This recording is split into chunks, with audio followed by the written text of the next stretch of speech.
अस्सलाम वालेकुम, मैं हूं आयशा इरशाद और आप देख रहे हैं उर्दू क्रॉनिकल।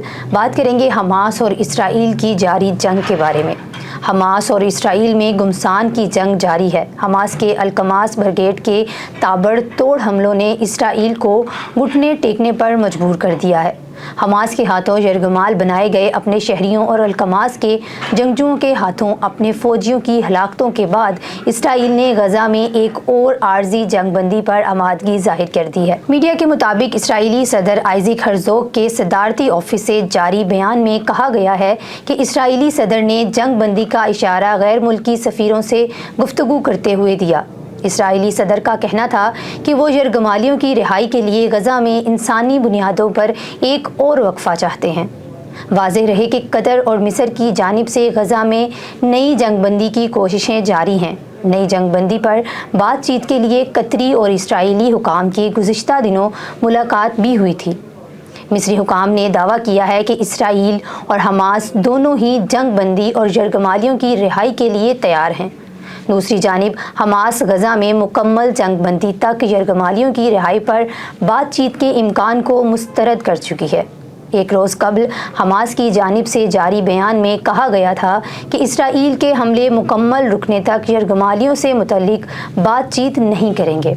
हमास ने कहा था कि हमले रुकने तक यरगमालियों और कैदियों के तबादले पर बातचीत न होने के मौक़िफ़ पर कायम है।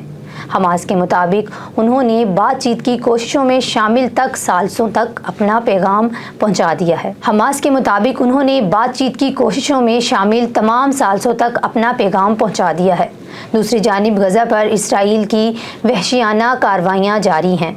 निहत्ते फ़लस्तीनियों पर सेहोनी अफवाज के ताज़ा हमलों में 1000 फ़लस्तीनी शहीद और दर्जनों ज़ख्मी हो गए। इसराइली फ़ौज ने एक बार फिर मगरबी किनारे पर छापे मारे, जहां तोबास शहर में छापों के दौरान मुतअद्दिद अफराद को हिरासत में लिया गया। इस दौरान कई फ़लस्तीनी शहरी ज़ख्मी भी हुए। हलाल अहमर के मुताबिक इसराइली फोर्सेस ने छापे के दौरान बराह रास्त फायरिंग की। इसराइल फ़ौज ने इस दौरान 2 घरों को भी मसमार कर दिया।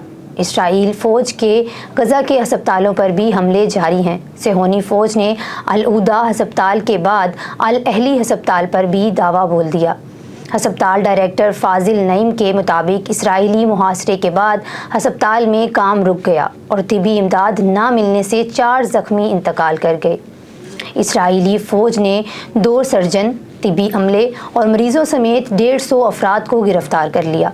इससे पहले इसराइली फ़ौज ने अल-उदा अस्पताल का मुहासरा करके 240 अफराद को हिरासत में लिया था।